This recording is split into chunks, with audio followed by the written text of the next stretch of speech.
In 1957, a two-door Ford Custom is parked outside a grocery store. Bare steel wheels, the cheapest interior you could order, exactly the kind of car a cab driver buys because of the price tag, not because anyone's turning their head to look at it. Pop the hood, and there's a supercharger strong enough to beat Chevrolet's brand-new fuel-injected Corvette in a straight line. Ford kept doing this for the next 60 years, from a family sedan hiding a NASCAR engine to a Taurus that looked like your grandmother's car but carried a heart built by Yamaha for a sports car project that never happened. The company kept stuffing its best hardware into the least interesting bodies in the lineup. In this video, we're going through 9 of those Fords, starting in the mid-1950s and running all the way to 2017. Each one is a different way Ford found to hide real power inside a shell nobody bothered to look twice at. 1957 Ford Custom Phase 1 Supercharged. In the mid-1950s, the horsepower war between Detroit's automakers got hotter every year. Chevrolet was pushing fuel injection as the big technological leap. Chrysler kept dropping big displacement HEMAs that scared the competition.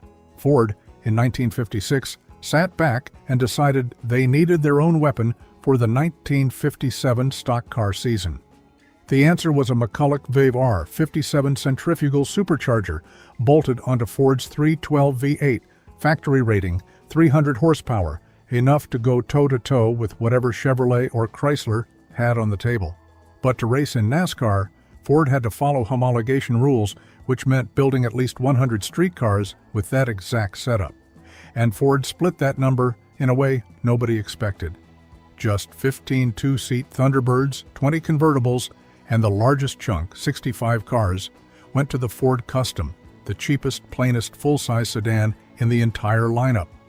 The Custom was already light on chrome, with a basic interior and steel wheels, the kind of car people bought because of their wallet, not because they wanted to show off. That ordinariness turned into an advantage. Park next to a supercharged Thunderbird, and everybody's staring. Park next to a row of regular Customs, and nobody looks twice, even though under the hood sat a special carburetor, its own fuel pump, its own distributor, all of it lifted straight from the racing program. Early in 1957, right before Daytona Speed Weeks, these supercharged Fords proved they weren't playing around.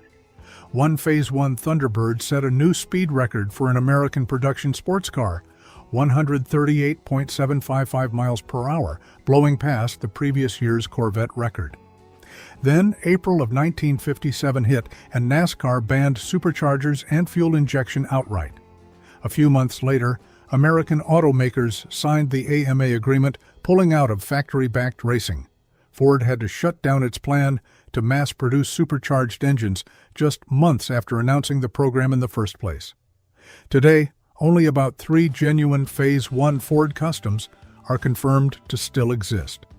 Phase 1 cars used regular serial numbers without the special prefix that later F-code cars carried, so authenticating a real Custom is more detective work than car collecting. 1963 Fairlane Hypo 289. After NASCAR killed the supercharger program, Ford learned an important lesson. You don't need a secret factory program anymore. Just quietly slip a strong engine into the option sheet of a car nobody's paying attention to, and regular customers will build the bomb for you themselves. In 1963, the Ford Fairlane 500 four-door was positioned as an unremarkable, mid-size family car, nothing special on paper, but if you knew which box to check on that option sheet, you could drive home a four-door sedan with the high-performance 289, putting out 271 horsepower at 6,000 revolutions per minute, paired with a 3-speed manual and a column shifter. A lot of people assume the high-performance 289 didn't show up until mid-1964, tied to the Mustang and Shelby. It was actually already sitting in the Fairlane back in 1963, before the Mustang even existed. The sleeper value here comes from the fact that this wasn't a sporty coupe, and it didn't have a shape that hinted at racing in any way. The contrast lived entirely in the sound of a high-revving engine, buried inside a completely ordinary four-door family sedan, the kind of car your neighbor might be driving to work every morning without anyone suspecting a thing. 1963 Ford 300 R-Code. This was the most basic full-size sedan Ford made, produced for a single model year, 1963. The buyers were mostly police departments, taxi companies, and people who cared about one thing only, the lowest possible price. Bare-bones interior, rubber floor mats instead of carpet, tiny hubcaps, almost no chrome anywhere. But flip to the back page of the options sheet and there's an engine code most people never noticed, R-Code. That meant a 427 FE with dual 4-barrel carburetors, a factory rating of 425 horsepower, and 480 pound-feet of torque. It came with heavy-duty suspension and reinforced drivetrain parts, just enough to keep the car from tearing itself apart when that engine was pushed to the red line. Picture yourself as a police officer in 1963, pulling over something suspicious out on the highway. Your patrol car looks exactly like every other Ford 300 on the road, cheap, unremarkable. But it can hit like an actual race car because underneath, that's essentially what it is. Only about 50 of these Ford 300 R-Code cars ever left the factory. On the outside, this is one of the least flashy Fords ever sold. Underneath, it carries the hardware of an entire era Ford spent chasing raw speed. 1968 Fairlane 500 formal roof 428 Cobra Jet. February of 1968, at the NHRA Winter Nationals in Pomona, California, a brand new Ford engine showed up and nearly wiped the floor with every competitor in the quarter mile. That engine was the 428 Cobra Jet. The most famous car to carry it was the Mustang Fastback, but Ford also quietly slipped the R-Code 428 into a far more understated option, the Fairlane 500 with a formal roof, boxy, upright, the complete opposite of the Fastback's aggressive lines. That FE 428 ran roughly 10.6 to 1 compression, breathing through a 735 cubic feet per minute 4-barrel Holly. The factory rated it at just 335 horsepower, a modest number compared to what it could actually do. Period estimates put the real output closer to 400 horsepower. Ford lowballed the rating on purpose, partly to keep insurance companies off their back, partly to stay under the radar of drag strip rules committees for a little longer. The formal roof itself added to the disguise. Ford claimed it was actually a bit lighter than the Fastback. From the outside, all you saw was an ordinary family hardtop, nobody connecting it to the Mustang dominating the strip with the same engine underneath. Plenty of these Fairlane 500 Cobra Jets came with a C6 automatic instead of a manual, which only made them look more like a quiet family car and less like a race machine. Today, the surviving cars with that Cobra Jet and C6 combination are extremely rare, largely off the radar of collectors who tend to chase Mustangs instead. A brutal engine, an overlooked roofline, and a horsepower number that was deliberately understated. Put those three things together, and you've got a family sedan almost nobody ever suspected. 1970 Falcon 1970 and a half 429 Cobra Jet. In 1970, Ford launched the Maverick, its new budget car meant to replace the Falcon. But early on, the Maverick only came as a two-door coupe. Suddenly, Ford had no cheap four-door sedan and no cheap station wagon, right when plenty of buyers still needed the space for a family. Ford's solution was a strange one. They took the most basic version of the midsize Fairlane and Torino platform, stripped away almost all the trim, and slapped the Falcon name back on it. This car went on sale as the Falcon 1970 and a half, and it had almost nothing in common with the small compact Falcon everyone remembered. Its wheelbase was significantly longer, and it came as a two-door sedan, a four-door sedan, and a station wagon. Ford was essentially selling two completely different cars under the same name in the same model year. The most common setup was just a 250 inline six, putting out 155 horsepower, plenty for a daily driver. But because it was built on the Torino platform, this Falcon could be ordered with any high-performance engine Torino offered.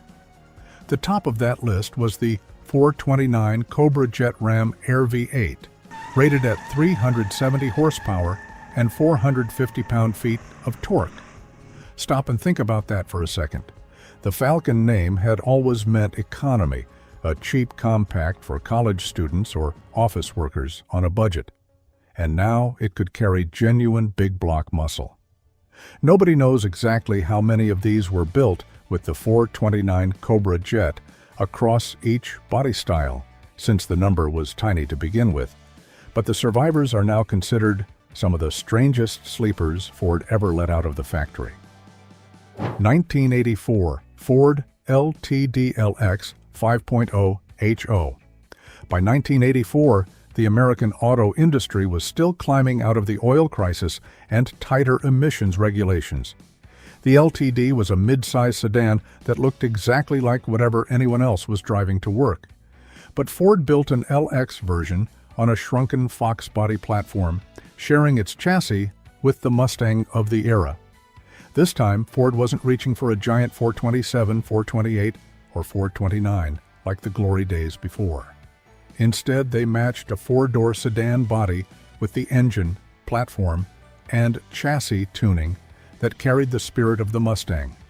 The engine was the 5.0-liter high-output V8, putting out roughly 165 horsepower and 245 pound-feet of torque. That number doesn't sound like much today, but back in the mid-1980s, when most American sedans were choked down by emissions standards, it was genuinely impressive. Most cars came with a 4-speed automatic geared shorter than usual, shifting with a lot more urgency than a regular LTD. The springs were stiffer, the sway bars bigger, and the steering quicker, all of it adding up to a sedan that drove nothing like an LTD. Car and driver clocked 0 to 60 miles per hour in around 9 seconds for the production version, a reasonable number for the era. Some accounts claim Ford engineers referred to this car internally as the four-door Mustang, though the exact origin of that phrase has never been fully confirmed. The LTD LX didn't need massive horsepower to become a sleeper. It just needed Ford to take the Mustang formula and drop it into a body nobody expected. 1989 Taurus SHO. The Ford Taurus was one of the most successful, most familiar family sedans sitting in driveways across America by the late 1980s. The SHO stood out with only a slightly deeper front bumper and a few understated side skirts.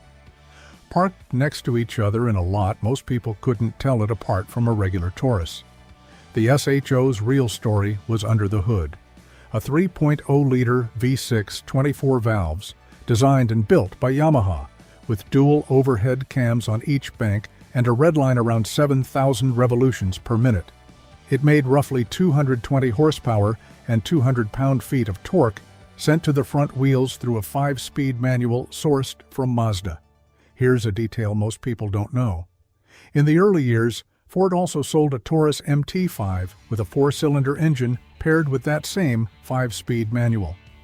But the SHO was the genuinely fast Taurus in the lineup, not the MT5. Car and driver measured 0 to 60 miles per hour in the mid-6-second range, with a top speed around 143 miles per hour. Those numbers put a four-door family sedan in the same conversation as far more expensive European sport sedans. The engine's origin traced back to a deal Ford struck with Yamaha in the early 1980s, originally tied to a mid-engine sports car project that never made it to production. When that project fell apart, Ford decided to drop the engine into the Taurus instead of letting it sit on a shelf. Plenty of people who owned or drove an SHO still remember the feeling of flooring it, the engine howling near redline, and the way the car carved through a corner you didn't expect from something that looked like a school-run car. 1998 Ford Contour SVT. By the late 1990s, the Contour was a small four-door family sedan with practical styling, not the kind of car anyone associated with performance. In 1998, Ford's special vehicle team got their hands on it. Instead of turning it into a loud muscle car, they went for something far more understated. The exterior only changed with unique wheels, lower side cladding, and a slightly cleaner front end. The engine was a 2.5-liter Duratec V6, with intake improvements to work better at high RPM, putting out 195 horsepower and 165 pound-feet of torque. Ford didn't even offer an automatic on this one, only a 5-speed manual. Motor Trend clocked 0 to 60 miles per hour in 7.5 seconds, and the quarter mile in 15.7 seconds. Those numbers aren't jaw-dropping on their own, and honestly, that's not what made this car special. The real strength of the Contour SVT was in how it handled corners. The steering was noticeably sharper than a regular Contour, the suspension was tuned to soak up hard turns, the brakes hit harder too. Put it all together, and this small sedan worked a mountain road far better than it ever worked a straight-line drag race. Some owners later mentioned repairs, recalls, and even a few cases of engine failure over the years. That doesn't mean the whole lineup was unreliable, it just means the reality of ownership years later didn't always match the thrill of driving one when it was new. Not every sleeper needs a shocking horsepower number. Sometimes all it takes is an ordinary sedan that can carve a corner better than you'd ever expect. 2017 Ford Fusion Sport. In 2017, the Fusion got a mild styling refresh. Somewhere in that lineup, Ford quietly brought back the sport trim without completely changing the look of a familiar family sedan. Underneath sat a twin-turbo 2.7-liter EcoBoost V6, making 325 horsepower and 380 pound-feet of torque, with standard all-wheel drive and a 6-speed automatic with manual shift mode. This was a completely different kind of sleeper compared to what Ford had done before. No bulky big-block engine, no manual transmission needed to feel connected. The performance came from turbocharging, electronic control, and the ability to shift power between all 4 wheels in real time. The Fusion Sport also came with continuously controlled damping, constantly reading the road surface and adjusting shock stiffness moment to moment, letting the car soak up potholes far smoother than a typical midsize sedan. Car and driver measured 0 to 60 miles per hour in 5.1 seconds and the quarter mile in 13.7 seconds at 101 miles per hour. At around 4,000 pounds, those are numbers an ordinary 4-door family sedan has no business hitting. 60 years earlier, Ford hid power under a supercharger to get around NASCAR's rules, then under big displacement engines stuffed into police cars and economy sedans, then under a high-revving Yamaha engine tucked inside a family car. At one point, that trick was simply a chassis tuned differently from everything else on the lot. With the Fusion Sport, the trick was a control chip, a set of sensors, and a pair of small turbos hidden behind the grille. Ford never stuck to one single sleeper formula. Sometimes it was homologation rules forcing them to build streetcars by the dozen. Sometimes it was just a small line buried in an option sheet that hardly anyone noticed. Sometimes it was a shared platform that opened up an opportunity nobody planned for. The 9 cars we just went through, from the 1957 Ford Custom to the 2017 Fusion Sport, were never part of the same program, never built by the same team of engineers.